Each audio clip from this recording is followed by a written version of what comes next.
Well, good afternoon, ladies and gentlemen. Good afternoon, and welcome yet once again to another very special session organized by the East Africa Law Society. And this afternoon, we are privileged to have our women lawyers committee organize this very powerful and wonderful session on Empowered for 2025. And today we'll be discussing goal setting and growth strategies for female lawyers in East Africa. So if you are joining us this afternoon and you know a friend who is a female lawyer or not necessarily even a female lawyer, but wants to get empowered for 2025 and set goals and grow professionally, tell them to log on to the session that has begun right now. This session is being streamed live on YouTube and also on our Zoom platform. We'll also share the same with our social media platforms. And so this afternoon, while we start and while it gets settled in, we'd like to say Karibu Sana, wherever you're joining us from. We are privileged to have you and grateful for your constant support and participation in these forums. So we do have a panel of six very eminent legal giants that have set a trend across Eastern Africa. And this session is unique because we've brought you a blend of legal giants and accomplished women who are from other fields of practice that have made a very large stride on their profession. And today they'll be sharing with us these growth strategies. So we implore you to share the link and tell a friend that our session is on. And just to hand it over now to our esteemed moderator, Ms. Angela Munga Madumbo, who is the board secretary of FIDA Kenya, and always a privilege to have her serve as chair lady of the ELS Women Lawyers Committee.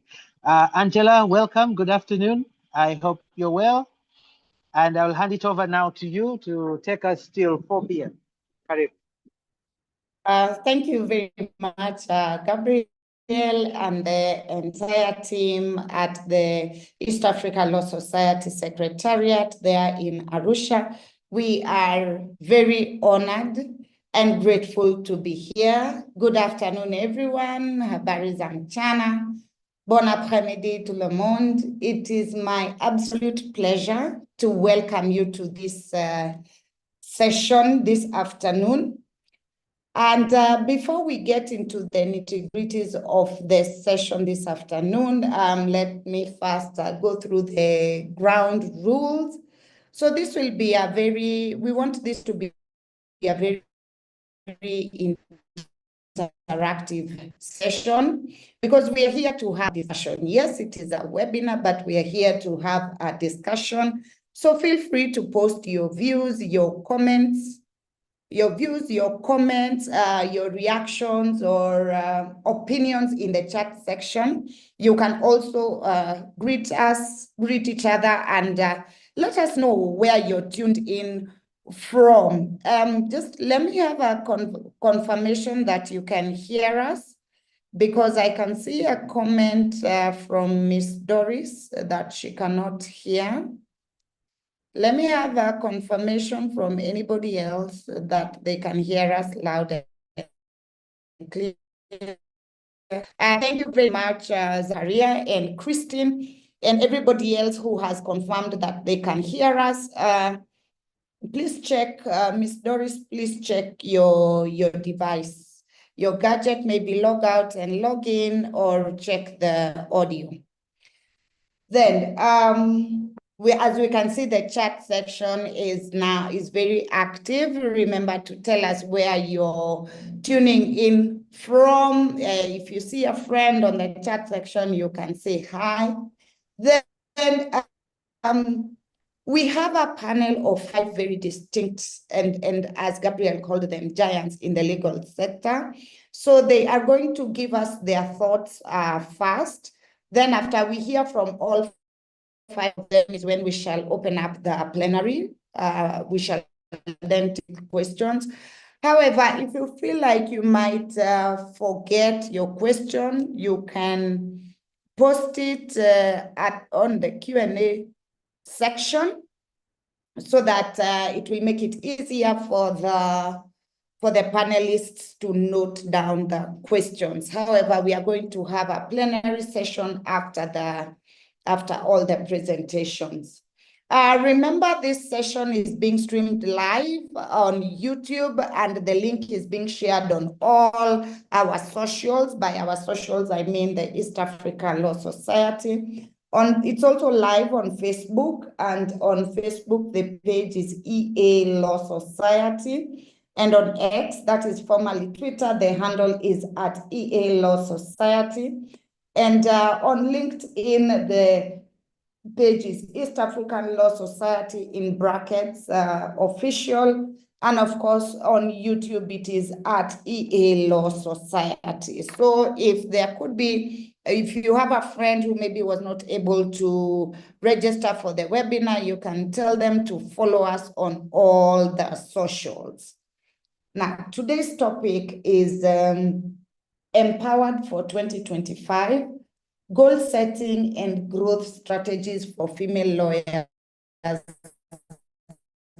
in East Africa. I know some of us may be wondering, why would we have a topic on goal setting when we are well into Q2 of 2025? However, change is the only constant. You may have already set goals for 2025, or you might not yet have set goals for 2025, or maybe you set goals for 2025, but you feel like you need a change. This is why we have put together this session, because it is designed to inspire us, to equip us, and to motivate us to set even more ambitious goals than the ones we have already set, and to enable us to tweak the goals that we have set and elevate them to a higher level so that we can achieve more career-wise, and to motivate the ones who may not have set any goals yet to do so. I guarantee you it is not yet too late. 0.315% of 2025.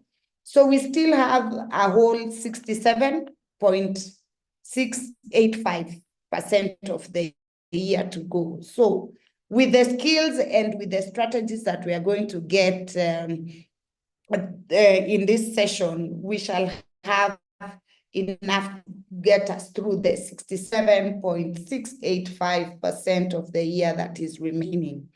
To help us navigate this topic, we are privileged to have great women achievers in their own right who have been drawn from all over East Africa. I mean, this is a webinar that has been facilitated by the East Africa Law Society. And we have women drawn from all over East Africa. Our panel is made up of 5 powerhouses who are achievers in their own right. We have Miss Lillian Agwang Emilio from Uganda, Miss Pamela Ager from Kenya, Miss Florida Kabisanga from Rwanda, Miss Caritas Niyonzima from Burundi, and Miss Brownie Ebal from Uganda. So they will delve into 5 key areas that will align with the theme of empowerment and goal setting and growth for lawyers, and especially female lawyers in East Africa. Do note that the time we have for this session will only allow me to read a very abridged version of their bios, just enough to confirm how much of a powerhouse they are. So without much further ado, let's get into this topic. And we are going to start with Ms. Lilian Agwang Emilu, who is going to give us some tips on vision crafting and setting bold and achievable goals for 2025. Before Ms. Agwang speaks, we need to know who is talking to us. She is currently the acting executive director at Center for Public Interest Law, that is CEPIL, and also the head of human resources and administration at ALP East Africa. She has a wealth of experience of 7 years in leadership, administration, human resource management, and strategic operations.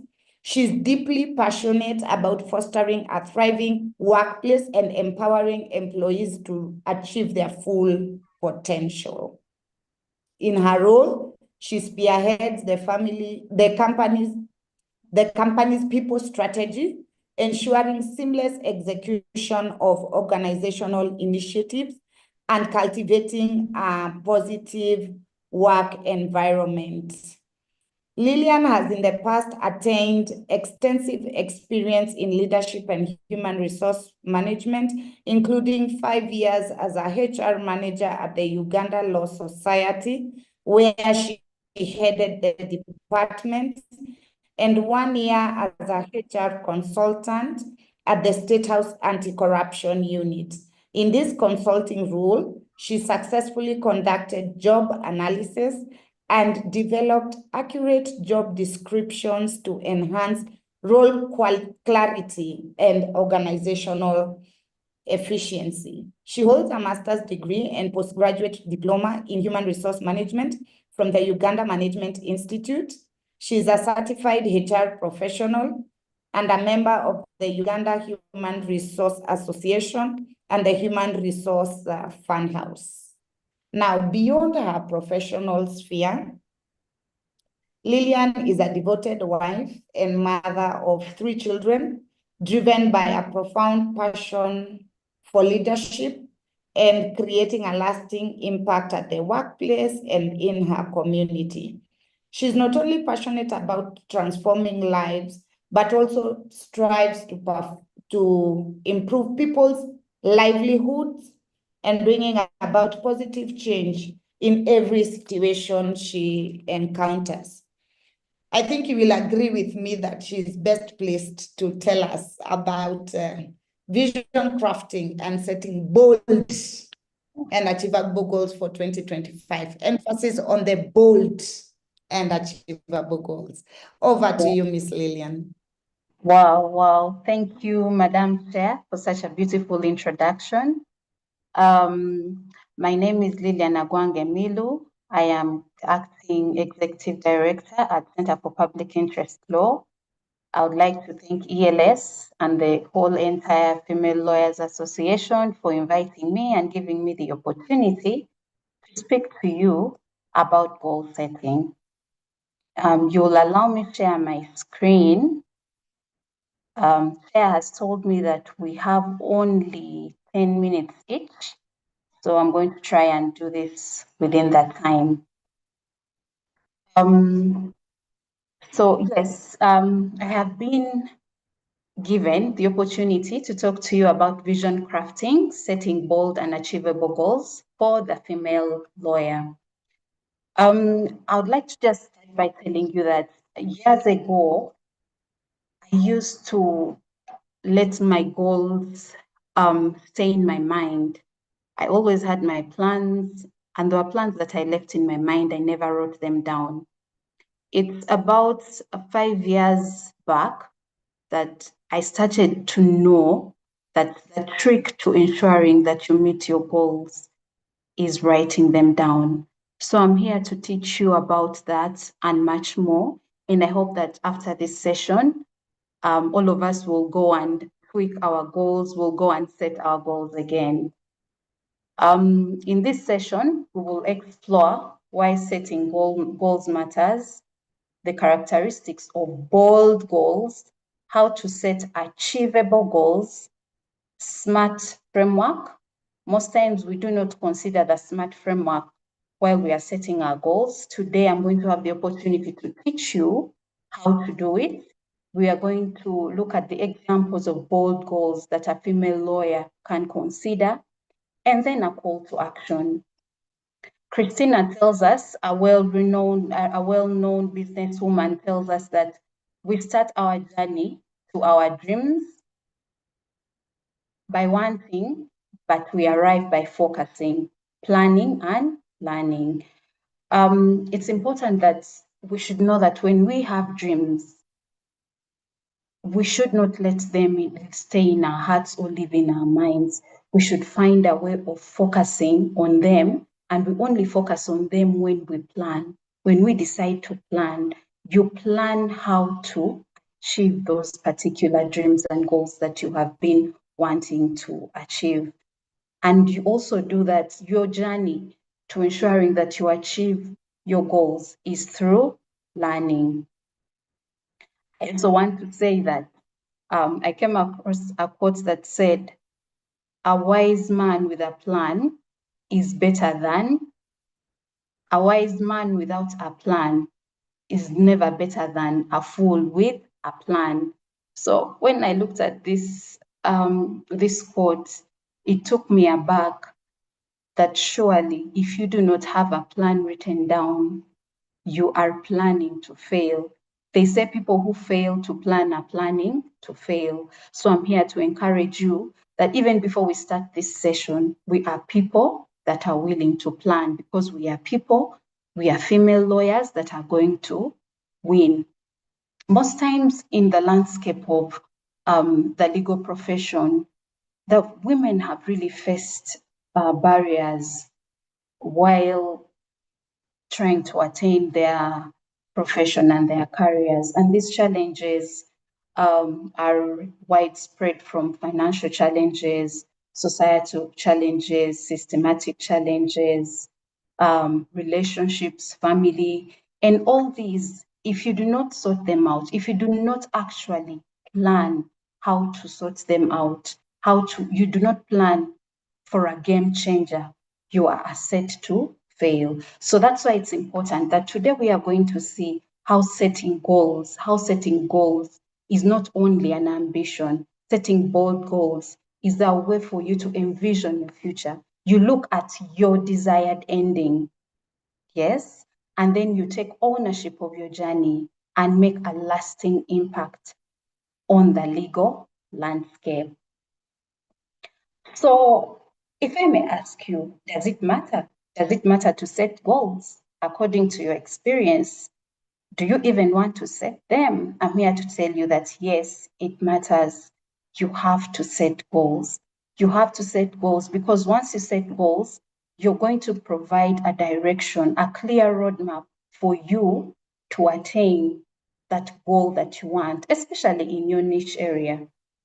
When you set a goal, you are motivated to ensure that you attain that particular goal. Setting goals gives you persistence.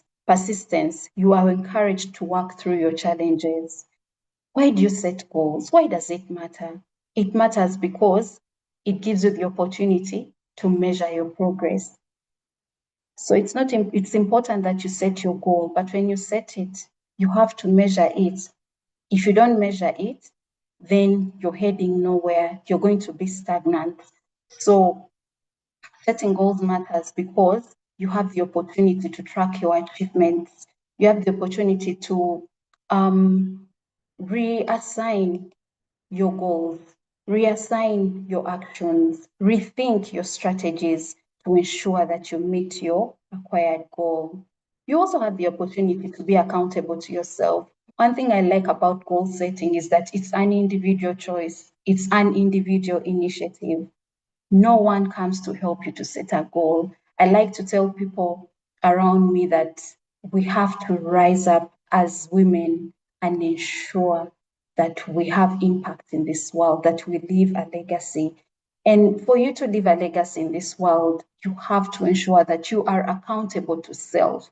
not anybody else, accountable to self. You compete with self. And for this reason, we have to set goals. When we set goals, our productivity and satisfaction increases. Well, it is said that in 2023, a study by some professionals discovered that 25% of the people who set their goals are likely to report achievement in their career. Do you want to achieve? Do you want to have a fulfilled career? Let us set our goals. Strategic growth is also another reason why we should set our goals. Strategic growth is going to help us be able to network with people that are going to take us to the next level. It's going to help us be able to assess what skills do I need to ensure that I am competitive, to ensure that I break the barriers in this competitive industry. We have to also build resilience. That is why we set our goals. If you do not set your goal to build resilience, you are targeting for failure. You have to ensure that you pursue goals that foster adaptability. I'd like to give you an example of the AI and the law right now. So for a female lawyer, right now is your time to build resilience. Right now is your time to go and develop skills. Right now is your time to ensure that you network with the people that are doing it in AI. This is going to help you break the barriers in this competitive industry. So now that we know how to set the goals and why we should set the goals, we need to know what are the characteristics of bold goals. The important word here is bold goals. There's so many other goals you can set, but are they bold? You'll know that your goal is bold when it's ambitious and realistic. You have to make sure that you push beyond the boundaries when you set a goal. You have to know that your goal is bold if it is going to challenge you to move from your comfort zone. Moving from your comfort zone could be, I'll still use the example of AI, that you know I need to be competitive in this new industry. I am going to go back to school and understand how I'm going to be good at AI to make sure that I am competitive in this industry. That is the kind of goal that gets you from your comfort zone. A bold goal will inspire passion and energy in you. A bold goal will spark your excitement. Every time you wake up, you'll be waking up to ensure that, oh, I have this goal to achieve. I have this target to meet. Being creative and a creative and meaningful impact is also an example of another bold goal. You have to ensure that your goal can drive change personally, professionally, and socially. Your goal should be purpose-driven. Your goal should be clear and focused. Your goal should be measurable. For example, a female lawyer in this landscape can decide to set a goal saying that by the end of 2025, I would have written a 25-page book about the marginalized communities in, let's say, Mbale. That goal is measurable because it is including a milestone. It's including an indicator that helps you to track what you actually want. So those are characteristics of bold goals. A bold goal should be able to stretch your skills. I've already talked about this. You should be able to learn and adapt and evolve to achieve them. We are not going to stay stagnant as female lawyers. We are going to stretch ourselves and ensure that we compete with with our changing landscape. A bold goal should be able to ignite confidence. See that if your goal is to become a judge by 2026, that is a long-range goal and a long-term goal.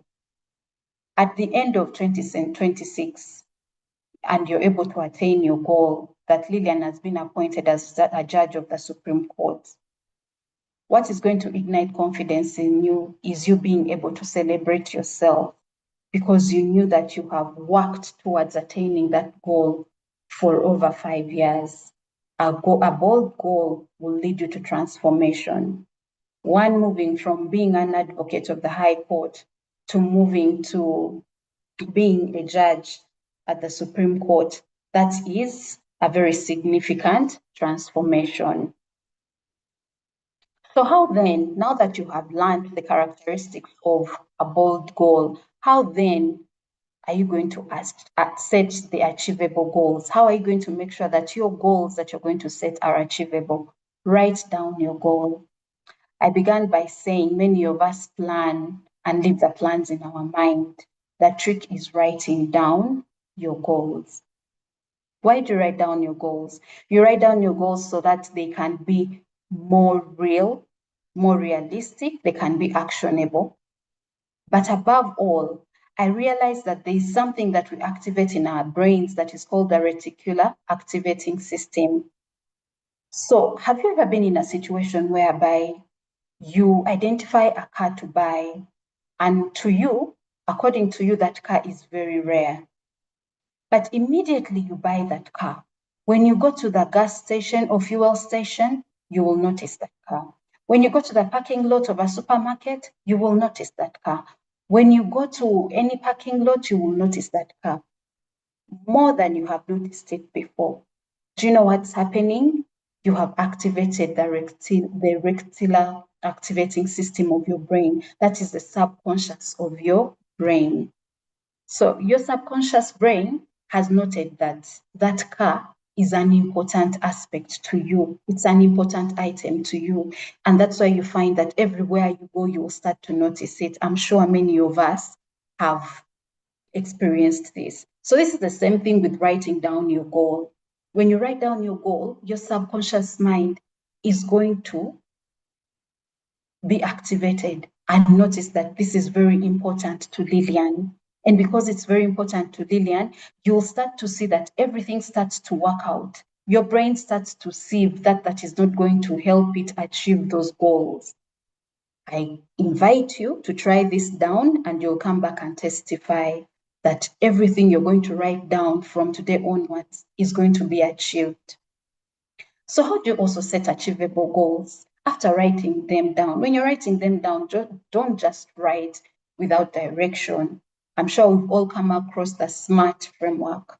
The SMART framework is whereby our goals are specific, measurable, achievable, relevant, time-bound, and this can enhance clarity. In my other slide, I'll teach you how to use the SMART framework just briefly. Then we also, how do you set your achievable goals?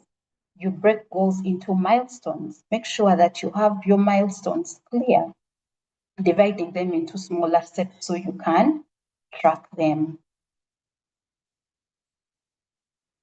Aligning your goals with your values. It's important that you know yourself. It goes back to what I began with. It is an individual step. It is an individual decision. I would not like to set goals according to what my husband wants, my boss wants, or my children want. The first thing is for you to understand, what do you want?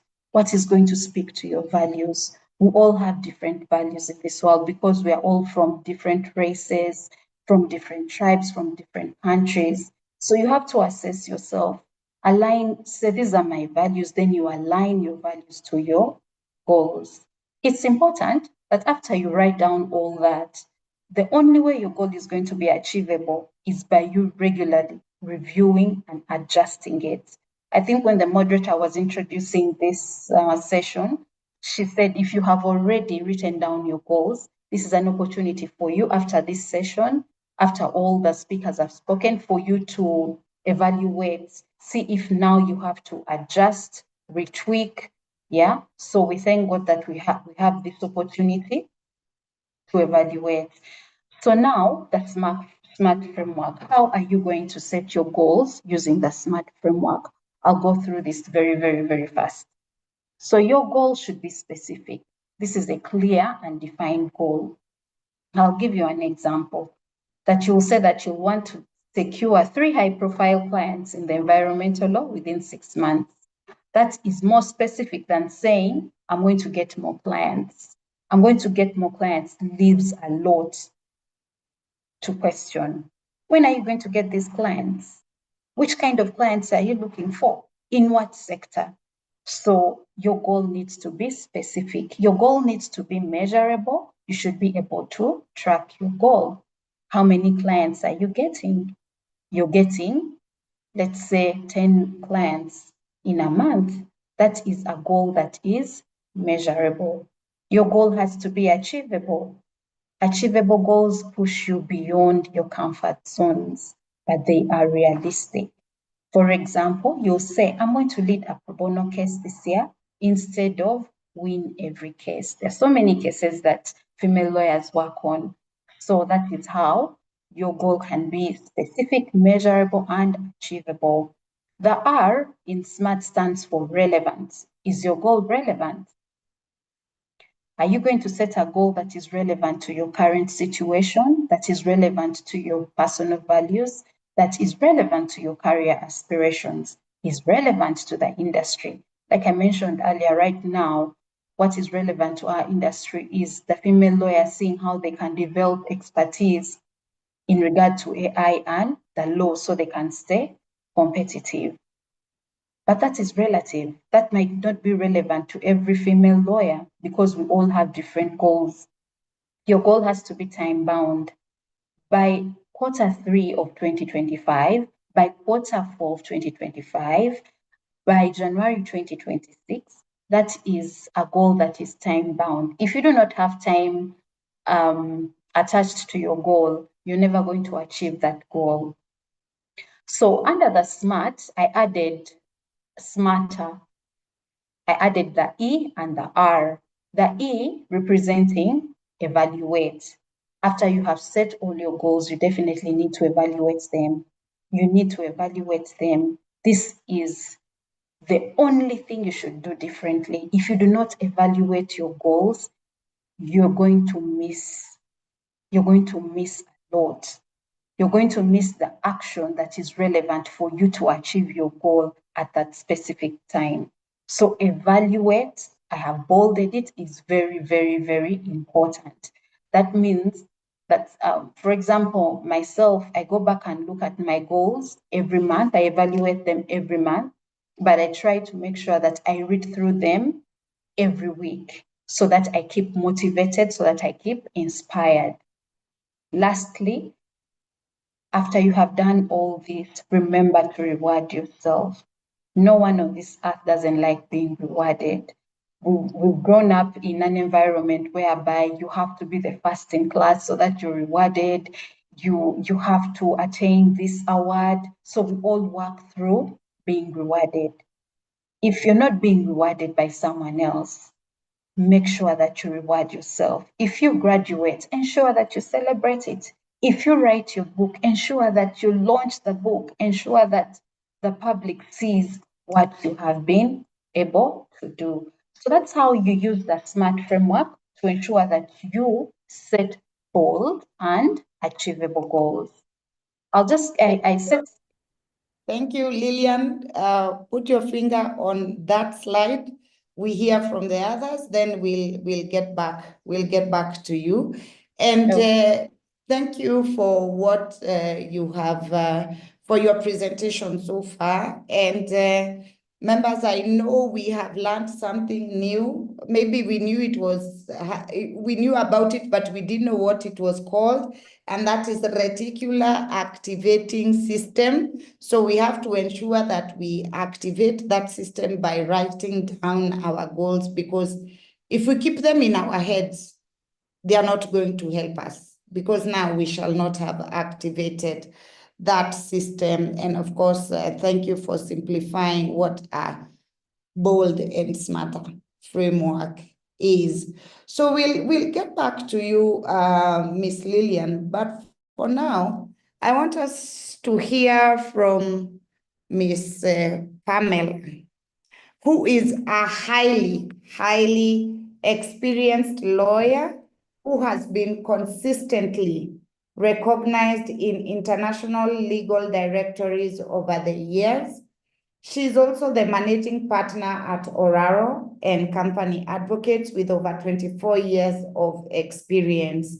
She has advised local and international clients in banking and finance, construction, capital markets, conveyancing, and real estate, M&A, that is mergers and acquisitions, and regulatory work.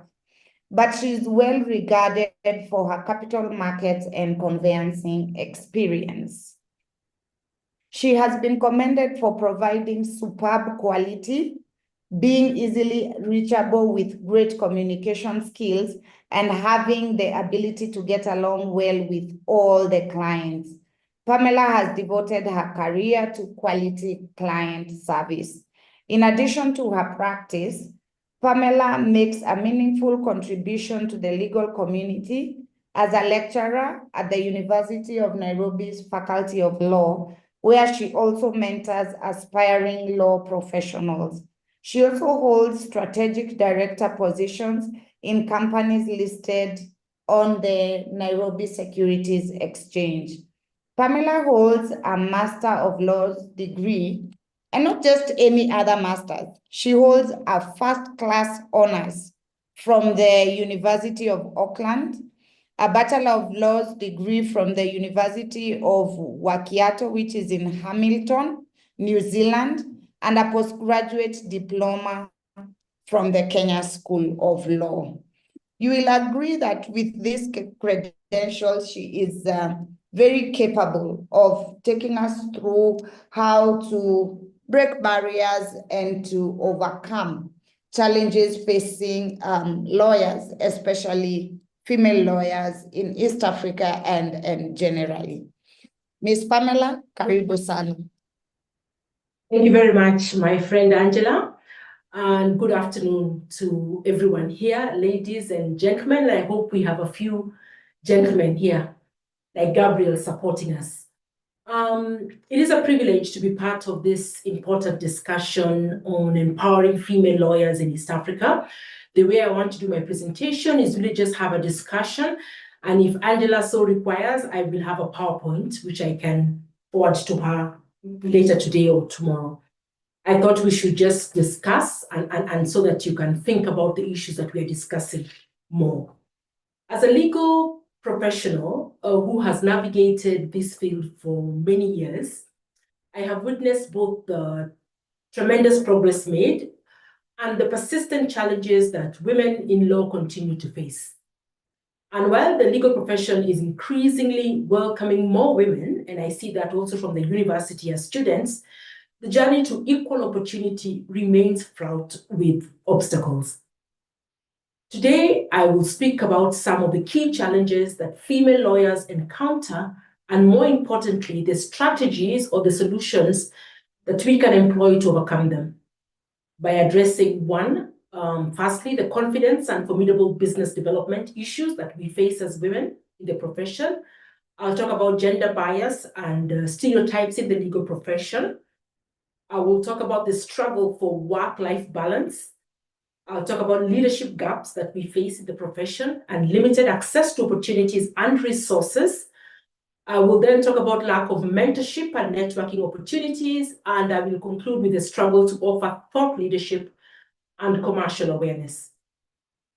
We can work towards a more inclusive and equitable legal industry, and one where women are not just participants, but also leaders and change makers.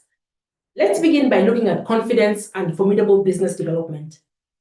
And for this, I'd like to say that many female lawyers, including those in East Africa, struggle with confidence in business development, and not because of external barriers alone, but because of different factors, due to internal doubts about their value, for example, doubting their expertise and their ability to advocate for themselves in competitive environments. Now, this lack of confidence can stem from different aspects. One of them is perfectionism.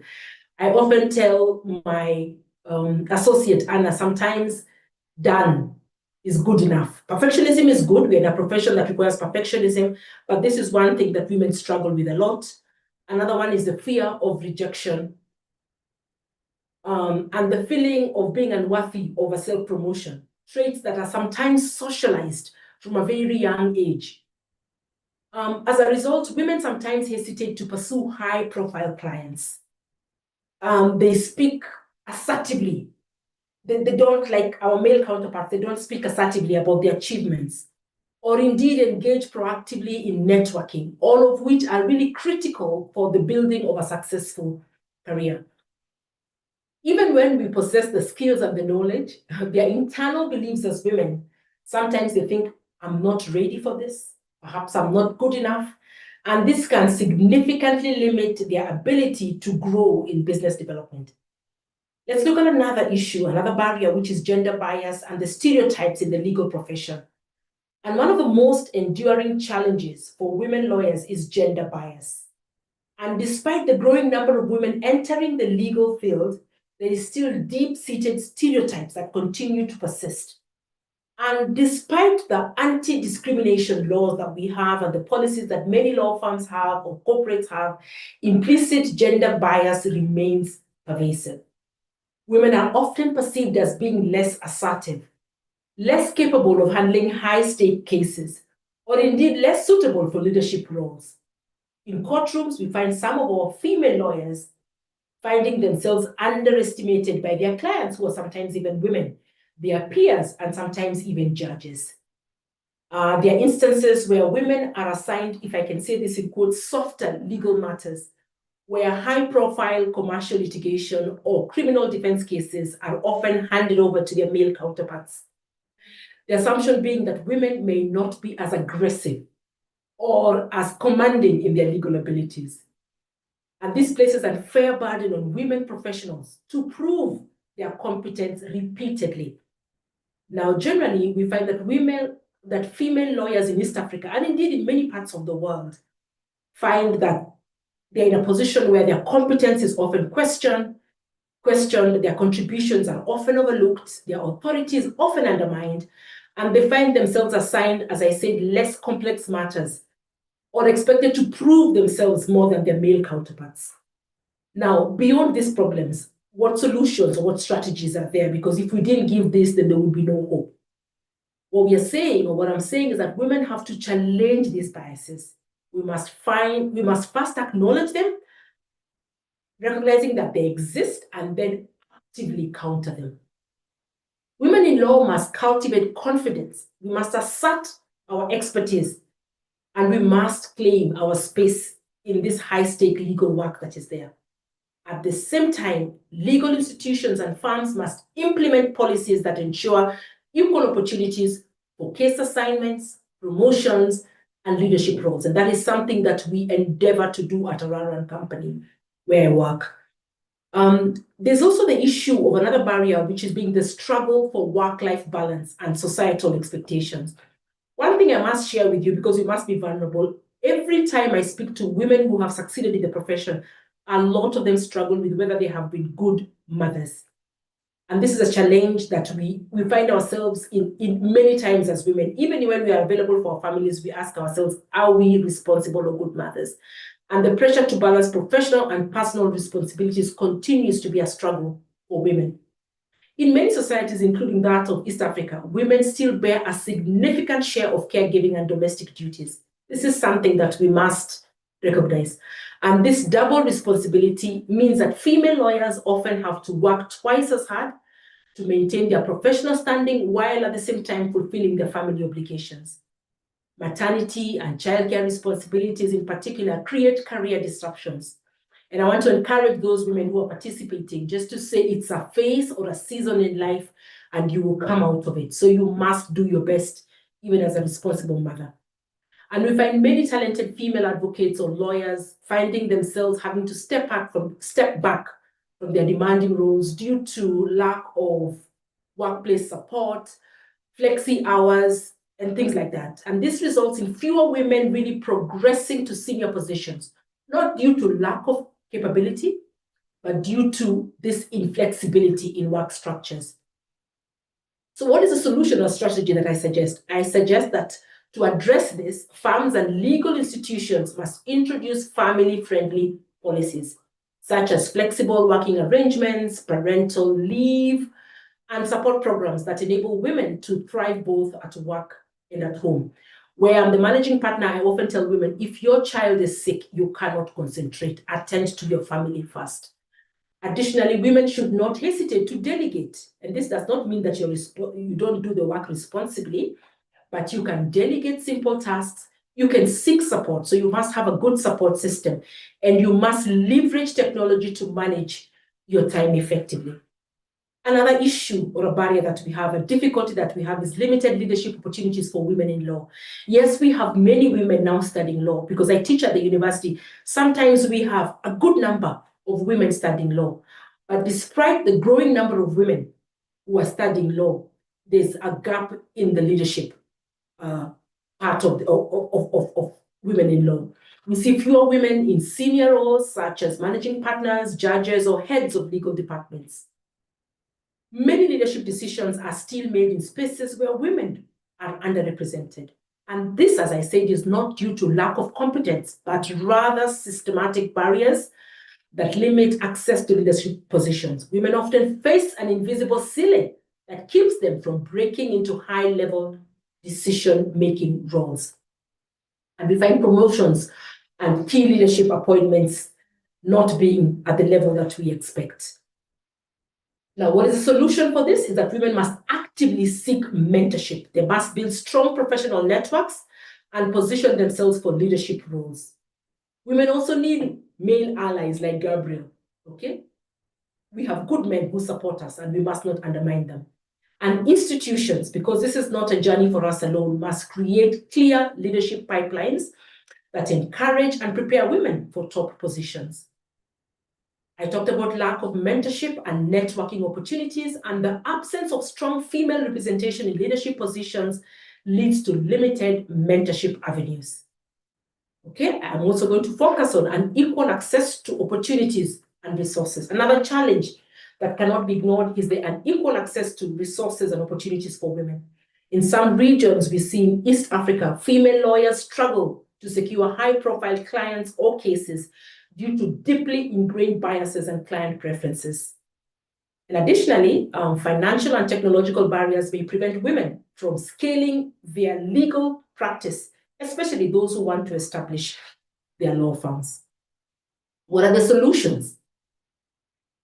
We must bridge this gap, and therefore women must proactively seek professional development opportunities, as like the one we are having today, arranged by Angie and her team. We must embrace technology, and we must invest in continuous learning. Let me talk about bar associations here and legal organizations. They should provide training, funding, and mentorship programs tailored for female lawyers who wish to expand their careers. There's also the struggle to offer thought leadership and demonstrate commercial awareness. Female lawyers sometimes lack the commercial awareness to run successful law practices. And commercial awareness involves understanding how industries and businesses work and how current business trends may be impacted and how they may impact our chosen sections or organizational strategy. Now, what must we do as women? Again, women must empower themselves in order for them to demonstrate an understanding of the regional and global agenda. And we must raise awareness and improve perceptions of relevant and interesting regional and global insights. What are the other things that we must do as women? Very quickly, I'm looking at my time. We must recognize, yes, thank you. We must recognize, sorry, Anna, look at my time. I have a timekeeper here. Look at my time and tell me how many minutes I have. I have 3 minutes. Okay. Exactly 1 minute. 1 minute. Okay, good. Let me conclude this very quickly then. So some of the things that women must do is that we must build resilience and self-advocacy. Women must learn to assert their value in professional spaces. 2, we must leverage mentorship and networks. I've talked about that. Mentorship plays a pivotal role in career growth. Thirdly, we must encourage institutional and policy reforms. Law firms and bar associations must implement policies that promote gender diversity in leadership. Fourthly, we must embrace innovation and digital tools, and the future of law is digital, really. So women must participate in that. And importantly, we must celebrate the success stories and the lessons learned. Very quickly, I must say that despite these challenges, many women have broken barriers and we celebrate them. In Kenya, for example, the Chief Justice, the Deputy Chief Justice, the Attorney General, the Chief Registrar of the Judiciary, the President of the Law Society of Kenya are women that we must celebrate, recognizing though that we still have a gap, especially when it comes to private sector. And then more capacity building and empowerment workshops like the one that we have today for women to access, women recognizing business development and realizing that they must build new relationships and identify revenue streams, and also just focus on business development because you can't grow business without this. And of course, establishing women's legal networks that we have, like this ones, we have to collaborate to work together. In conclusion, because of time, let me say this. In conclusion, give me 30 seconds. I'll say this. I leave women with this empowerment message. Let us remember that the barriers we face as female lawyers in East Africa are real, but they are not insurmountable. And therefore, if we work together and collaborate, we will be able to succeed, break these barriers, and continue to grow in the profession. Thank you very much. I've tried to race through the last part. Thank you. Oh, thank you. Thank you so much, Ms. Pamela, for the thought-provoking insights. I'm sure all of us appreciate that you have given us the challenges and you have given us probable solutions. And I like that you have also emphasized, just like our previous speaker, Ms. Lillian, that we need to reward ourselves. And to recognize excellence when we see it. And I know all of us are really thinking about what you said at the beginning. How confident are we? How confident are you as yourself? Do you consider yourself confident enough to go for the $1 billion deal? Anyway, food for thought. I want us to shift gears a bit. Because we all know that we are in the digital age, we are in the digital era. And like it or not, this is where we are at. We are in the age of artificial intelligence. We are in the age of various technology. Technology controls everything. We can start with here. Who would have thought maybe 20, 30 years ago that you'd attend a session and have speakers from all over East Africa and it would work? So I want us to go to a speaker who comes all the way from the source of the River Nile, and that is Burundi. And Ms. Caritas will talk to us about leveraging opportunities, and specifically about building a thriving legal career in the legal age. Now, Ms. Caritas Niyonzima is a founding partner of CN Law. She is a graduate of the University of Burundi, and she graduated in 1991. Let me pause there to ask all of us, where were we in 1991? And she has more than 3 decades of experience with an emphasis on human rights, constitutional law, international private law, corporate law, labor law, land law, and litigation, and successively as an in-house counsel and a trained lawyer. She has been an arbitrator of the Arbitration Center of Burundi for the past 10 years, and still wears this hat on a regular basis. She also founded CN and Associates, that is CN Law, and developed the practice in expertise and numbers. Today, the firm is very well known for providing an A-class advice in different areas of the law, as set out earlier, and in taxation and mediation. Just so you know, Ms. Niyonzima is an advocate, an arbitrator, and a mediator. She's recognized by her peers for being a critical thinker, being creative, innovative, and delivering high-quality service.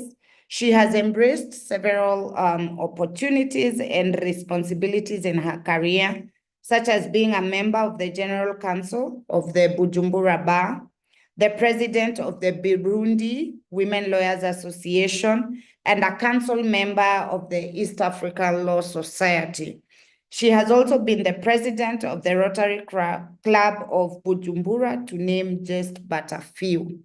Currently, she is a member of the Andersen Global African Regional Board, and is the coordinator of the Andersen in Central Africa sub-region, and as well as the leader of the sub-region of Central Africa and the Employment and Labor and Added Incentives Service Line. Ms. Caritas, we are ready to hear how to leverage opportunities in this digital age. Karibu sana. Asante sana, Mrs. Angela Munga. Yes. Thank you so much. And this is it's a really pleasure to be with all those young people, nice people. And I like too much these ELS people that have asked me to talk about technology. Can you imagine when we start technology? I think it was my time to go to retire. But this is to show that this can be possible to everyone. And I'm trying to share. Can you see my? Yes, we can see your screen. You can put it on. You can see myself. We can see your screen. Yes, thank you so much. Put on presentation mode so that we see the whole screen. Yes, this was the risk that they have made from ELS to ask me to do for technology. I'm looking to slideshow. Okay, now it's good. Now it's good. Yes. Okay. Yes. Thank you. Thank you so much. Yes. Thank you for the introduction, the kind introduction. It's not easy to follow Pamela. She was fantastic. She's one we can follow for at least an hour. It could be fine. And I could know that she's challenging us. And I jump to what we were saying, that now we are in transformation. We are in technology. The whole world now is transformed by this technology, and even the legal practice has to follow. It can't be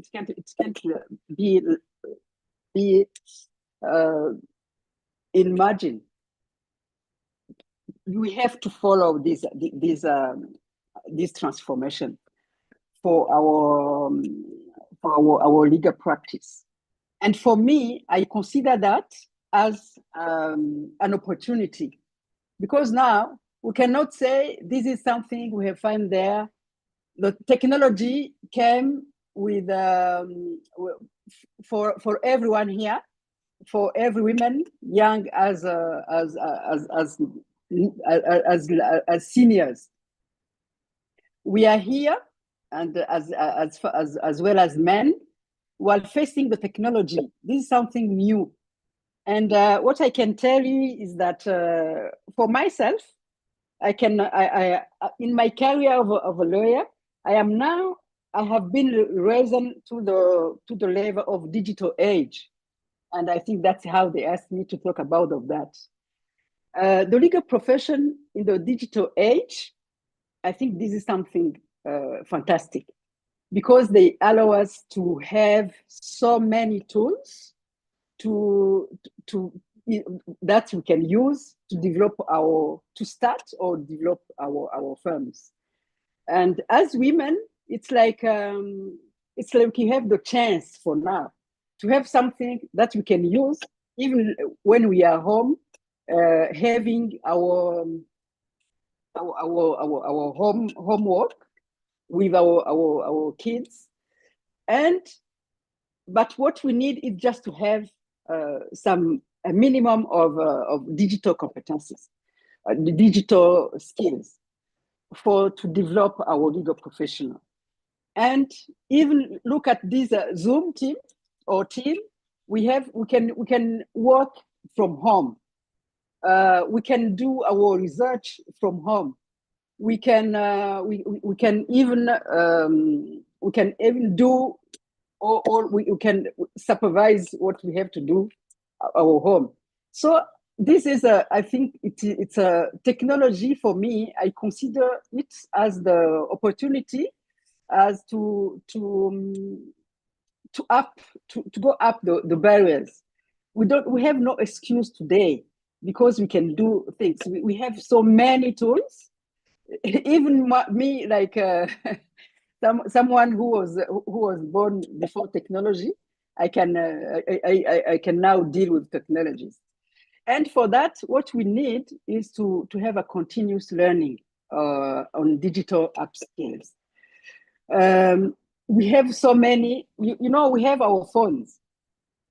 Our phones have been, it's a really tool.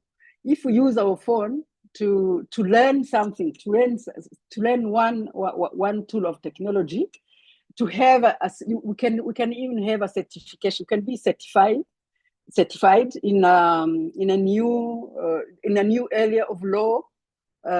So we have no excuse not to develop our firms, our legal profession. At least you young people, you can even manage better than me with this technology to have new area of business. You can, for example, now we are talking about environment law. We can speak. We can talk about these. We have these like mediation online or arbitration online, but we have to work on our firms, on our person, individually, because we have to be known. In Burundi, if say Miss Caritas, they will know who is Miss Caritas. CNLO, they will know who is Miss Caritas. But Bujumbura is not the market. I have to be known, to be known at least in the East Africa companies. And I know from now, you will know me. And you will go to LinkedIn and know that you will find there Caritas. And how many young lawyers they are not at the social media. So how can people know you are there? Or this is something you have to make as a second nature. You have to show your expertise, your expertise. Sorry, to develop the expertise in online. If you still have small kids, so this is something you can have to work on it when you are home, because this technology offer a flexible work. That's how we are doing today. I can remember, even it was no technology. I had to take so many files home. So when my kids were doing homework, so I should work. So this is something you have to organize yourself until you manage. You have to manage to do your work and not complaining. You don't have time for complaining that you cannot do it. You cannot achieve these. They are all achievable. They are all achievable. If me, I'm working on now with technology after more than 30 years of experience of work. I think everyone can do it from you, young people. And with this technology also, I thank so much the committee, the women committee of ELS, to have these inclusion discussion with young and the seniors and with all women. I trust we have some men to learn from us, not to support only, but to learn from us, because we have so many things to teach them, to teach everybody, and we are generous. So they have to be there with us, and I have to close this by call all of you, and I will be maybe stop here for now, that at least any attendee today have something to upskill for a month, for this month, for 1 month. So, and then they will see how they can go far. That's how I think I can stop there, and we'll have everything for when we start discussions. Thank you, Angela. Thank you very much, Ms. Caritas, for those insights. And members present, I hope we have noted, especially the emphasis on our LinkedIn profiles. When was the last time you updated? What does your LinkedIn profile say about you? And I like that challenge that you have thrown to us, that we need to look for one skill to upskill ourselves, one skill every month. So that means that we shall learn 12 skills every year. At least that is something that we can take away. And thank you very much, Ms. Caritas. Now, there have been questions on leadership and mentorship, and that has also been spoken about by almost all the previous speakers. So our next speaker is going to talk about leadership and mentorship and how to empower the next generation of female lawyers. And our next speaker is Ms. Caritas Neighbor. By neighbor, I mean she comes from Rwanda, and she is none other than Ms. Florida Kabisanga, who is the founder and executive director of SATA Foundation, and as the managing director of SATA Law Chambers, Florida and her team found themselves receiving and litigating cases of gender-based violence and SRHR, that is sexual reproductive health rights, pro bono. And as a result of working closely with other organizations in this field, she decided to start a foundation to enable this work as part of the law firm's corporate social responsibility. She brings a wealth of experience both internationally and domestically. She has experience of over 20 years as a prosecutor and in private legal practice, including in strategic litigation, public interest litigation, and she's also a certified mediator, certified by the International Institute of Mediation and Conflict Resolution. She's also a very prolific arbitrator with Kigali International Arbitration Center, where she has represented both international and domestic clients. She has taught, she's also a teacher. She has taught at different times criminal law, moot courts, and common law principles, among others, at different universities in Rwanda and also abroad.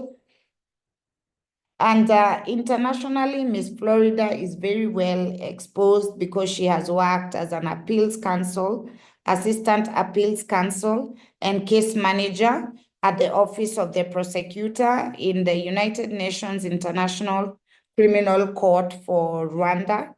She's a member of the Rwanda Bar Association, the East African Law Society, the American Bar Association, the International Association of Prosecutors, and she's also a member of the Chartered Institute of Arbitrators at the Kigali Arbitration Center. She speaks at various conferences, and she speaks 3 languages very fluently, that is Kinyarwanda, English, and Kiswahili. And she holds an LLM from the she holds an LLM on international human rights law and an LLB from Makerere University in Uganda. Miss Florida, we are ready to hear from you and to get your tips on leadership and mentorship. Karibu sana. Asante. Can you hear me? Yes, we can hear you and we can see you. Thank you so much for inviting me and the ELS Women Lawyers Committee, which is women's mentorship and leadership in the legal space.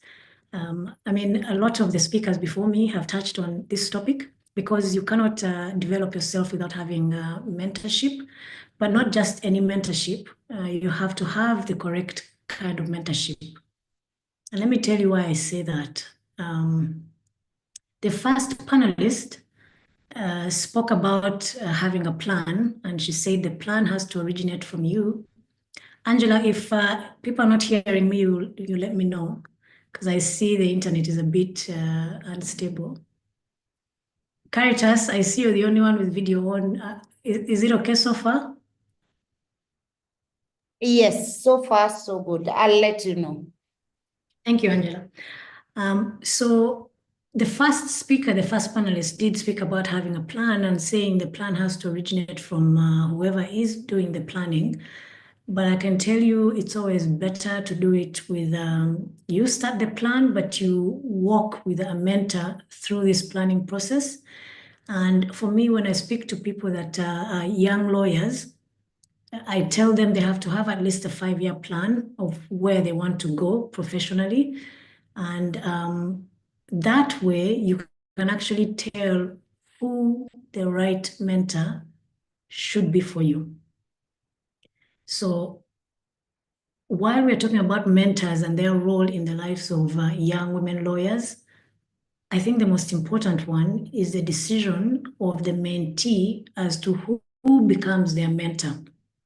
The reason I say that is I could offer myself as a mentor to somebody, but when the area of expertise they want to go into, in fact, I have zero information about. Legal practice is such a wide field that you can literally choose any one area and go with it and be a successful lawyer.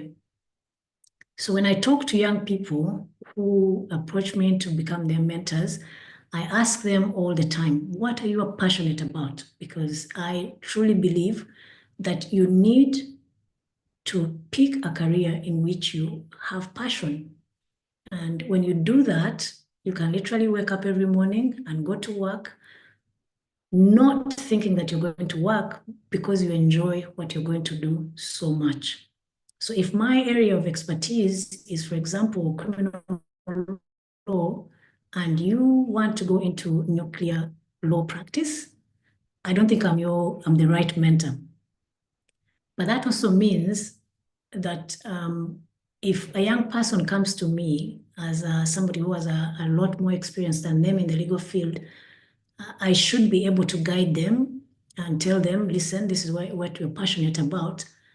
And I should be able, as somebody who is trying to support somebody's ambitions and somebody's dreams, I should be able to open up my networks to the person. If I know somebody who is extremely, has done so well, has been successful in nuclear law practice, I should be able to open that contact to them, connect them, and ask the person to mentor these young people, this young person who is looking for mentorship in this particular area of law where I am not an expert. So what does that tell you? It means that on both sides, if I am approached as somebody who has a lot of experience, that is also, even if not per se what mentorship would look like, in me actually talking to you and guiding you in who should be the right mentor for the moment, for the field that you want to go into, I think that is an extremely big role that we play as older female lawyers that have been around for a long time. I see a lot of people saying in 1999, they were 91, they were not born yet, and all of that. I had Pamela say she has 25 years of experience or something. I have 22 years experience. So we've gone through a lot. We have a lot of experience. That means young women who are coming through the ranks should not have to make the same mistakes that we made. It is true that legal practice in the past and what it looks like now is not very similar, but there's a lot of things that are still the same. The lack of opportunities, the lack of mentorship, the lack of leadership positions that are opened up to women. And so it is incumbent upon us. When you want to see change, you should be part of that change. So mentorship is not something you do one day and you're done. It has to be a commitment, it has to be intentional, and it has to be long-term.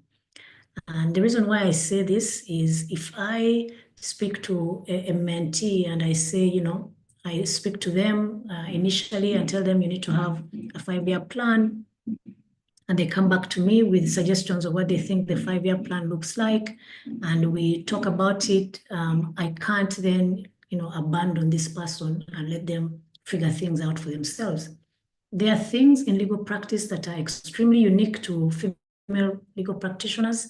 As Pamela hinted, our roles are very, very important career-wise, but also the other responsibilities that we can't do away with. The first panelist did speak about, I think when Angela was introducing her, I said she's a mother of 3. Many of us wear that hat of the other responsibilities beyond career that you feel like you're dividing and conquering, but most of the time, the guilt that comes with that, I don't know how we are created as females. You always think like you're juggling too many things at the same time and not being able to actually keep all the balls up in the air properly. So something has to give. So female lawyers that have been practicing law for a long time and that have succeeded and have achieved a lot, we know certain things that we need to be sharing, the things that work with young people as they come out of go through their careers. When I mentor young women lawyers, I tell them you need to think about your professional life in compartments. There are phases to this. The first phase is when you come out of law school, you're trying to figure out next steps. I feel like that's a window where you should not be looking for a well-paying job. You should be looking for something that is going to create an amazing career for you. If it means that you, for example, you want to do sports law, find a law firm that has a partner that does sports law. If it means you're going to volunteer for that moment, for those years, just to get the expertise, the experience, do it, because that is a time where you're supposed to build your experience. You don't get out of school and immediately think, I am going to go create my own law firm and make lots of money. You have to have a strategy, but not any other strategy, any run-of-the-mill strategy. It has to be a winning strategy. And you also do not need to have only one mentor. You can have as many mentors as possible, but mentors that serve a certain purpose in enhancing your future career goals. And this, I say it clearly because we are not experts in everything. If you want, for example, you want to build an amazing law firm someday, You can find a female lawyer who founded a law firm that you think is a good law firm that has the right kind of professional attitude and has the right kind of clients that you would want one day to have. You can reach out to that female founder and get them to mentor you. But at the same time, if they're not an expert in, for example, ADR, where you want to eventually practice, you should be able to look at the portfolio of female lawyers or even male lawyers who are doing very, very well in ADR and reach out to them and ask them to mentor you in that particular field. So on both sides, for the mentor and the mentee, I can tell you it's not something that happens in one day. It doesn't happen in a week. For me, I see it as a lifelong relationship that must be nurtured and it must be productive. So if you're a mentee and you have a mentor who does not have time for you, I honestly feel like you need to reach out to somebody else to do that. But we have a role to play as female lawyers who have done something with our professional careers, like Pamela said. When you mentor young people, don't mentor them only in the professional aspect, because for somebody to succeed professionally, it has to be a package. So you have to mentor them in a lot of different things, and you have to place them in places of opportunity for future leadership. If what they want to do is eventually, to become the best, arbitrator, you have to set them on a path where they can actually end up where they want to go. Also, part of mentorship should be about telling young women that we can do anything, what the male lawyers can do. I mean, we have the same education. We should not feel that we can't achieve a lot. Even as we become mothers, even as we have other lives to live, there's a lot that we can contribute. And when you have that 5-year plan that you keep working upon with your mentors, these are the people who will be, recommending you for jobs. These are the people who will be recommending you to do graduate studies. So all of that, I think, it has to be intentional. And women, we must always pull young women along with us and put them in leadership positions. And for me, I do this intentionally, and I do it all the time. Thank you. Did I eat up all your time? Thank you. I had just unmuted and I was about to tell you time's up. Thank you very much, Florida. It's always a pleasure hearing from you. And I think, members, you will agree that she has mentored all of us, and she has given us some points, especially about having a 5-year plan. How many of us have a 5-year plan? Food for thought. You will retreat and ask yourself that question and answer the question. And then it's also very important, as she has said, to get the right mentor. So all of our panelists have spoken about the fact that, yes, we could be advocates, but we have other lives to live. We have other duties towards the society, towards family, and yet we are expected to flourish, we are expected to thrive, and we are expected to set bold goals. So how do we balance all this? How do we sustain growth through self-care and resilience? To help us tackle this last aspect of vision setting and goal setting, we are going to be taken through this by Ms. Brownie Ebal, who is a global award winner, having been awarded as a leader in legal services by the Female Founders Initiative Global in 2024.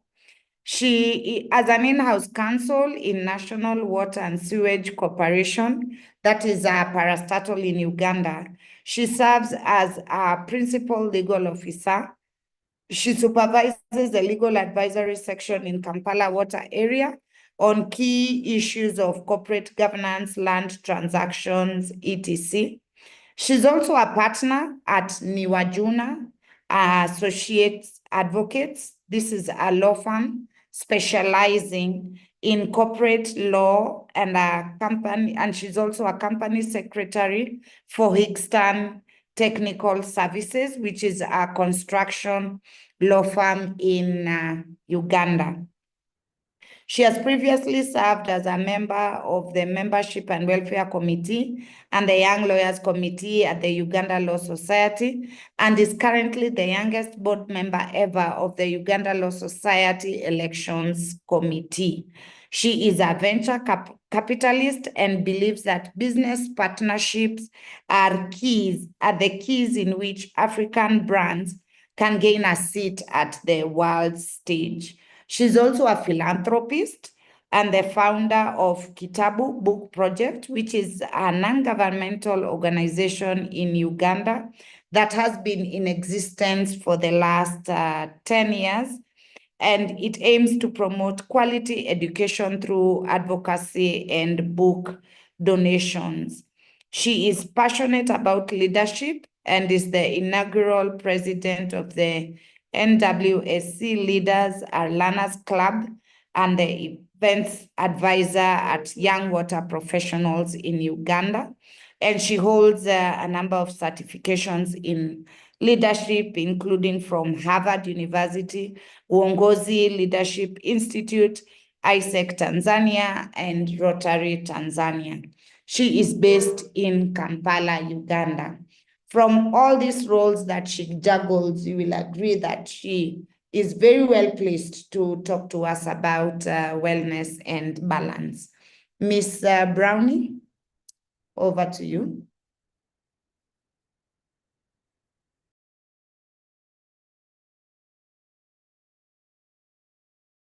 Good afternoon, everybody. Thank you so much for having me. I'm trying to share the screen. Let me see. Can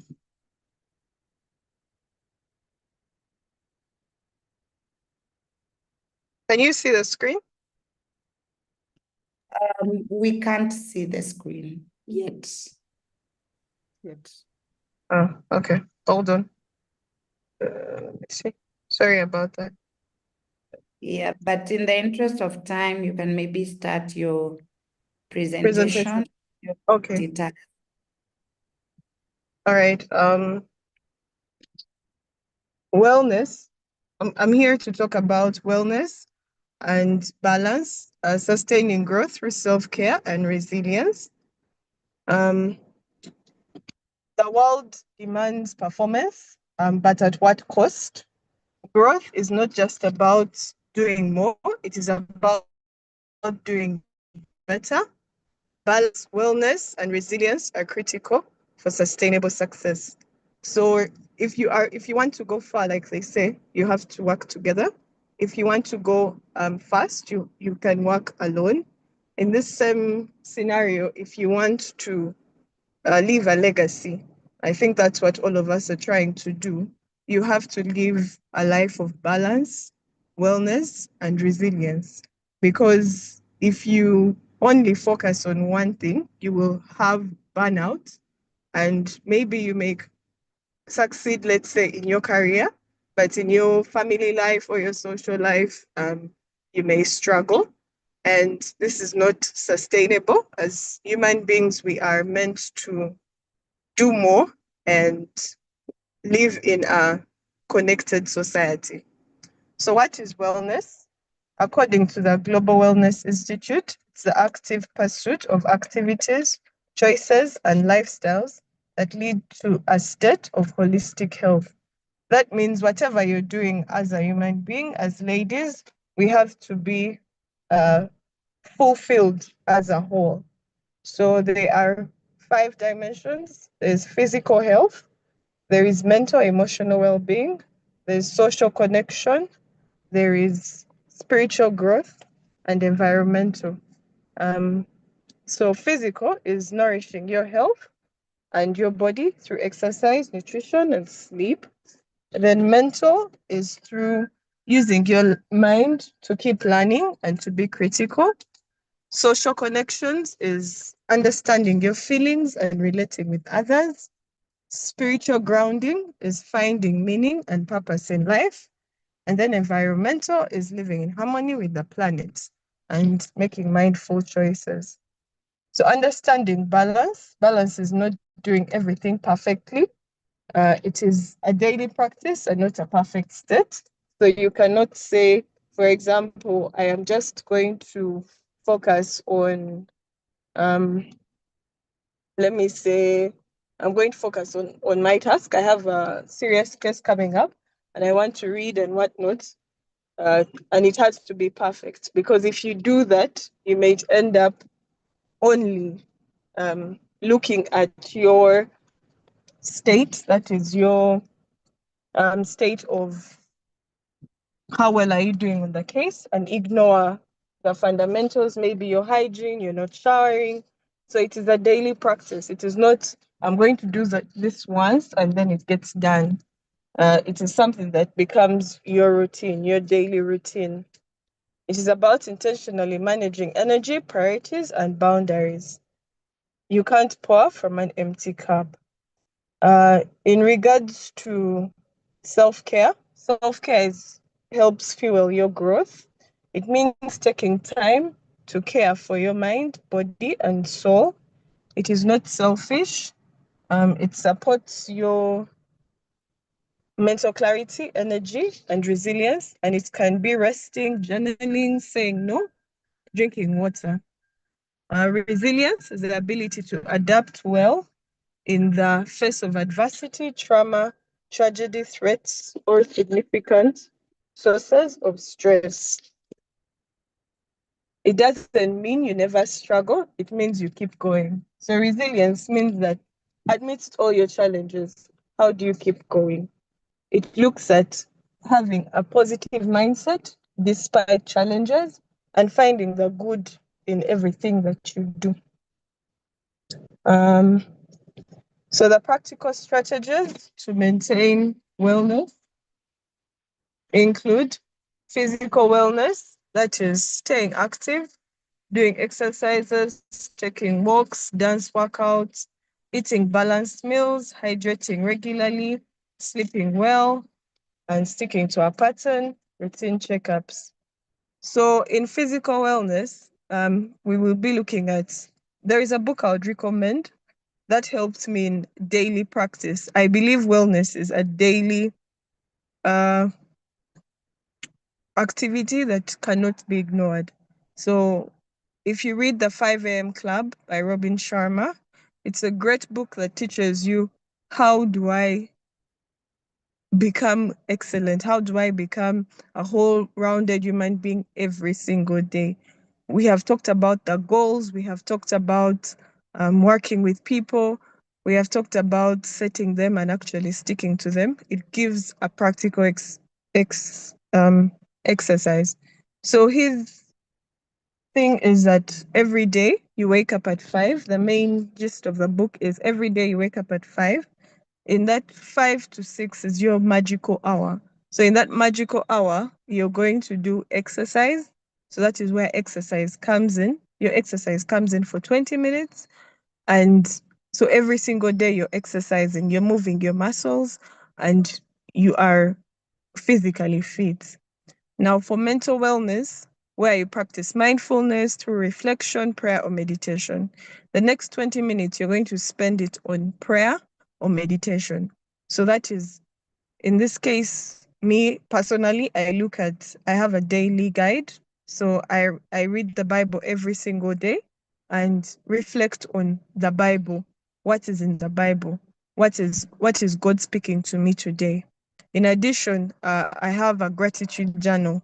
Gratitude journal enables you to reframe your circumstances every single day to ask, what am I grateful for? Yesterday, what was good yesterday? How can I tell God thank you for the benefits that are there?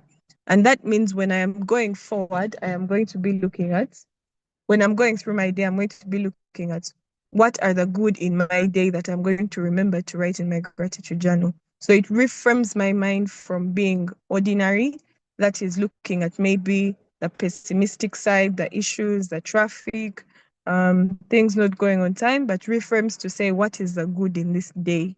So that gratitude journal helps do that. Then also it looks at emotional wellness, which is writing down your thoughts and feelings to process them better. So if you're someone who journals, you can do that. Also in mental wellness and emotional wellness, if you have your goals, I personally look at my goals every single day. So that every single day I am reflecting. I want to be here and here. What have I done today? What did I do yesterday that is taking me there? So they don't have to be so big, but small steps will help. So every daily approach towards your goal will enable you reach it. So that helps with your emotional wellness and mental wellness. Also, I think because of emotions, sometimes people just want to vent or talk to someone. So talk to people. If it's really difficult, you can talk to a therapist. But I think for me, it's important that you have meaningful friends. So social wellness, get friendships of people who you can actually be vulnerable with and not put on a facade. A lot of ladies put on a facade for their lives. I'm such to think I'm Instagram worthy or LinkedIn. I'm always posting how I am doing very well, how I am, but it's not always that. You need people who you can actually trust and talk to. And sometimes you just need to vent. I have a friend who literally would just call me and she's like, today I don't know what's happening. And she talks. It's and relieves, and then after that, like, the issue has disappeared. So for your social wellness and emotional wellness, those two can help. Then setting boundaries, I cannot stress this enough. For ladies, we always want to be the one doing everything. At some point in office, because they knew I would do the task, they would give me like the task. They're like, no, Brownie can. But now I'm telling them, no, I cannot do this. Or even with the boss, tell the boss that in terms of deadlines, maybe to say this deadline is too short for me. I already have this pending work and I am working on this. So for me to give you great output, ensure that maybe this deadline is extended. That will help you in the sense that it will make people know for Brownie to come and do anything. She will, one, when she agrees to do something, she's going to do it. Two, she's not saying it for the sake of making you happy, but she's saying it for the sake that she's actually going to do it. So when you set those boundaries and you also fulfill your tasks that you have set and agreed to, then they will respect you more. Right now, the conversation is this good for you? Does this time work for you? Can we adjust it for you? Because they value that you're going to actually give the output, and they will definitely reframe it to suit you because they need you. So set boundaries, do not go overboard, because if you take on too much that you cannot handle, you end up looking at someone who's more incompetent, yet you are trying to be competent. Or you'll burn out and the rest of your colleagues are fine, yet you're struggling to stay. There's spiritual wellness, which is engaging in services that are voluntary, charity, church. I personally go to church. I participate in some activities, the youth activities. I also do the charity, as you've said. Like, you don't have to found an organization. You can find groups. People are in Rotary. Join those members, join those groups, Toastmasters, join such things that, one, will help your social circle, because you're also going to get clients from that social circle. But these are also people who are helping nourish your spirit life, helping nourish you when issues are happening. When you don't know what to do, they will definitely guide you and help you grow. Then environmental wellness, keep your space clean, spend time outdoors, and minimize waste. Just try to be in a very clean environment.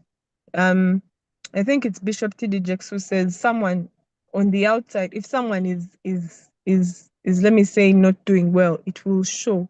because most times if my mind is too preoccupied or I want to commit suicide or something, I will sleep away. I will not shower. I will not comb my hair. I will not, So some of these things start with you. There's also another book I would recommend, which is Making Your Bed. It literally tells you that act of just making your bed as it is already reframing your mind and making you more organized. And once you have such an environment, you can thrive. So just clean your space around. You may not clean the whole city, but your area, let it be clean. It will help with your focus and it will help with your interactions with people. Wellness gives you energy. Balance keeps you grounded, and growth leads to better focus. And the combination of the two is growth, which will lead to better focus, personal development, and long-term success. So all these things of goals, everything, will come round because you are looking at your spiritual, mental, and then your other goals that you need. We need more balance in health, career, relationship, growth, fun, and rest. I love traveling, so I personally have a travel fund. So I put money set aside to travel because that is what gives me happiness. It is not a Gucci bag. It is not some shoes. No, it is traveling to different destinations. So what gives you happiness? Put a fund for you that makes you happy. If it is that bag, put that fund and save for that really nice bag. If it is, I don't know, looking good or makeup or whatever, please put that fund aside and don't be guilty for spending that money. They talked about celebrating the goals. Use that to celebrate goals, and it works. So ensure that you are thriving in your mental health, physical wellness, emotional wellness, spiritual wellness, environmental wellness, and social wellness.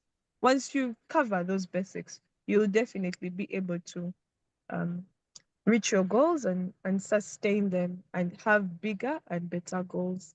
Thank you. Thank you so much, Ms. Brownie, for those practical tips on how to attain balance, and for the books that you have recommended. I have posted them on the chat section. And now that all the presenters have made their presentations, there's a time there were some 2 hands up. But now I'm looking, I'm not seeing any hand up. We can take just 2 quick questions, and then we'll have our presenters give us their final thoughts. But I'm seeing on the Q&A section, there's a question from Blessing Mukisa, who is a student of law at Uganda Christian Society, and she's requesting for a mentor from this from the ladies here. I think our Ugandan counterparts can reach out and progress that conversation. Maybe Miss Blessing, you can put your email address there, then our members from Uganda will reach out to you. Now, I had given space for 2 questions. You can raise up your hand if you would like to ask your question live.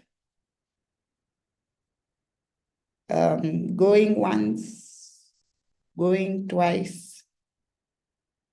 Because I'm looking at the chat section. And the question that was there has been, the questions around mentorship have been answered by Miss Florida. From my end, I cannot see any hands up. So we'll go to our panelists to get their parting shots.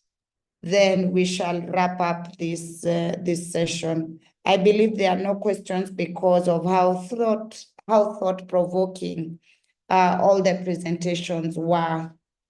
So we'll go back to our panelists for their final thoughts. I will start with Miss Florida. Your parting shot. Thanks, Angela. And sorry, I can't turn on my camera because I'm on the road going to another meeting.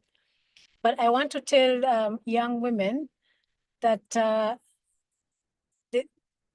legal practice is really, really good at the moment because of the tools that we have. And also, when you choose the right mentors, you'll do absolutely well. Shadow these lawyers, even for no pay. If you want to become a great arbitrator, ask to become a tribunal secretary, and you'll get really great experience without, too much a request for mentorship, because you get mentored by, if it's a tribunal of 3 arbitrators, you'll get experience from those 3 arbitrators. But in order to succeed, you must have a plan, you must have the right mentors, and you must have the right attitude as well. The things that women think, stop us from succeeding, in fact, should not hold us back, because we should not look at, for example, our colleagues who are men and think that they are our enemies.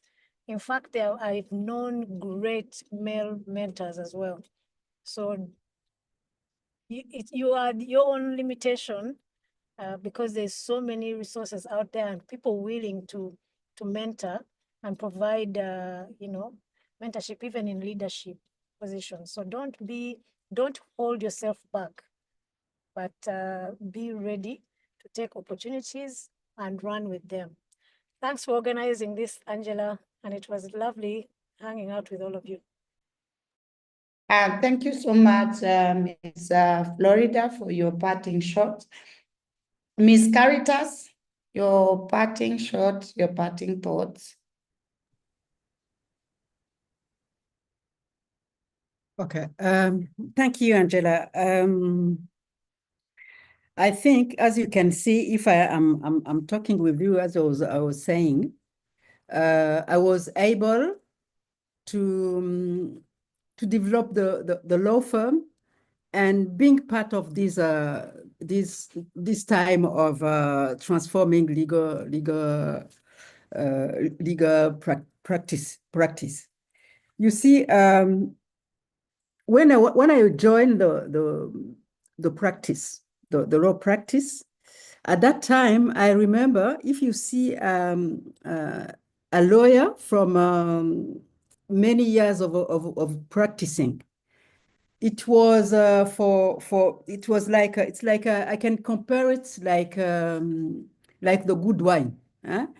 They say that when wine are aged are good. At that time, lawyers, if you have many years of practicing, you became very good, like the good wine. But today, you have to switch on the transforming of legal practice by the technology, because today you can retire after 1 year if you don't update yourself in a knowledge, in a learning of new technology. So we have to continue to learn and to take this the technology as a great opportunity to develop ourselves, our firms, and even to have time for our families. And I think that's, as last word, that women lawyers should use technology tools as an opportunity for gender superiority, not only equality, for gender superiority. This is something we can achieve because we have something which can help us to do more than we can do. Yeah, thank you. Thank you very much, Ms. Caritas. Ms. Pamela, parting shots. Thank you very much, Angela. Thank you for organizing this, and thank you to the lovely ladies for the great presentation. As my parting shot, I'd just like to say that as women and as female lawyers, let us remember that the barriers we face are real, but they are not insurmountable, as I said. And very quickly, let me just say, let us equip ourselves with the tools to navigate these challenges. Quite a few of the speakers have talked about digital technology, etc. Let us demand equal opportunities, because we must speak also. But importantly, and I think Angela talked about this, let us lift each other up as we progress.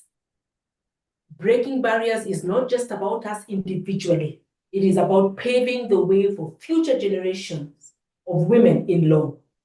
Each of us has the power to shape a more inclusive and equitable legal profession. So let us continue to advocate for change, let us challenge bias, and let us step into leadership with confidence. Thank you very much.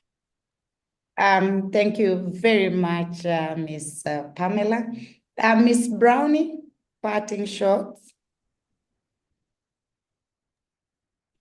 My parting shots would be to tell the young ladies that are here that all this takes time and takes patience. In addition to your wellness journey, ensure that you are financially stable.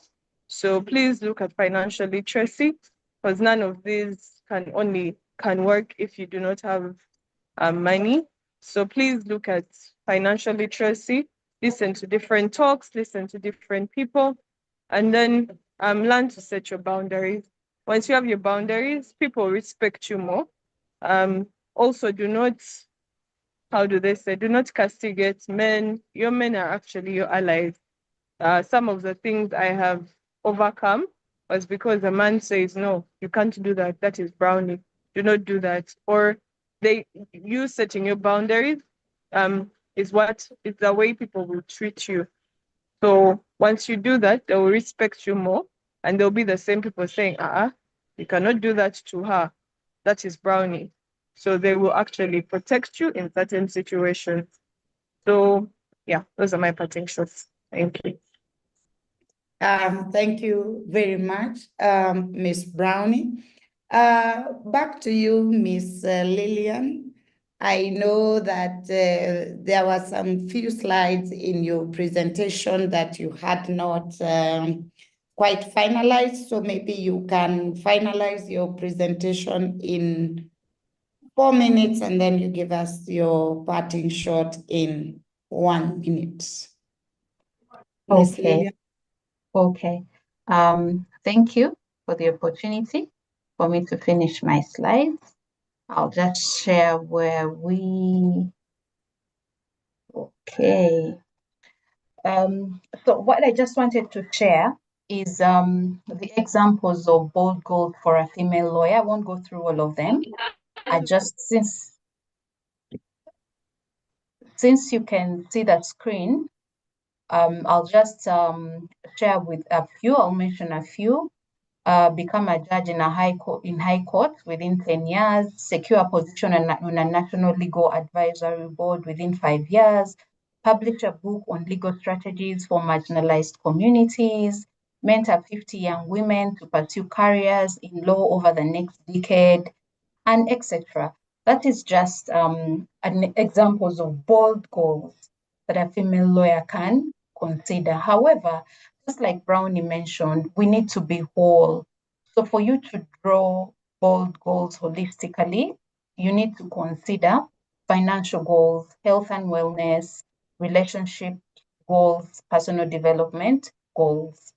I hope we'll have the opportunity to share the presentation so you'll be able to see this in detail. My parting words, I'd like to encourage every female lawyer to step boldly into your power. You're not just a lawyer, you are a leader, a change maker, and a voice for justice.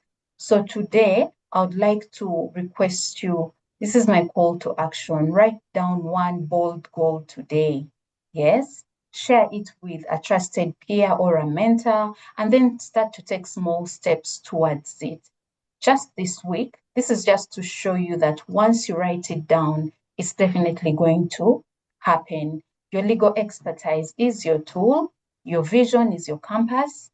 And now is the time for you to use both your expertise and your vision so that you can get the future you deserve.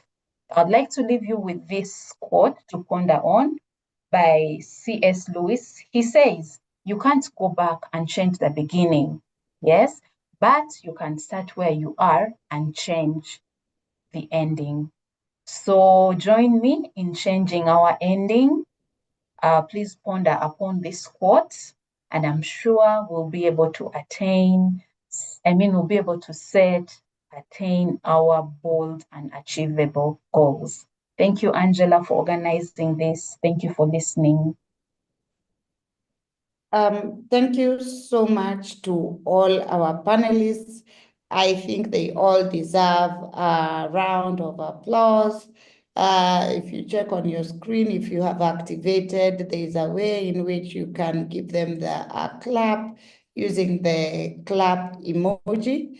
And this has been a very thought-provoking session, extremely thought-provoking, because I know you will agree with me that although the topic seemed a bit blasé, we have really benefited from the insights and from the questions and from the tips that we have been given by our panelists.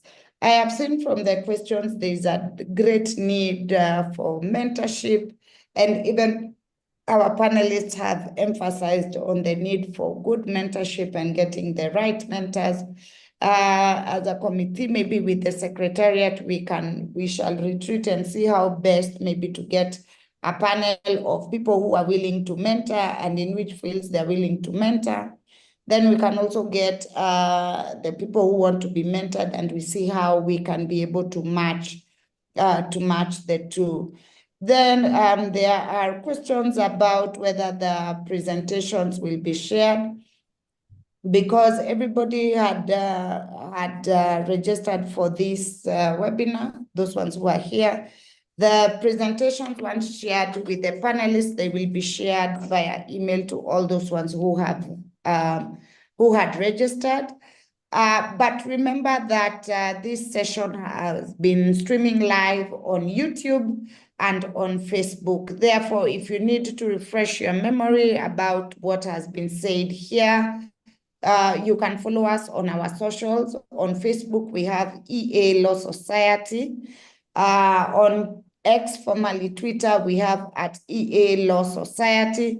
On LinkedIn, we have East Africa Law Society in brackets official.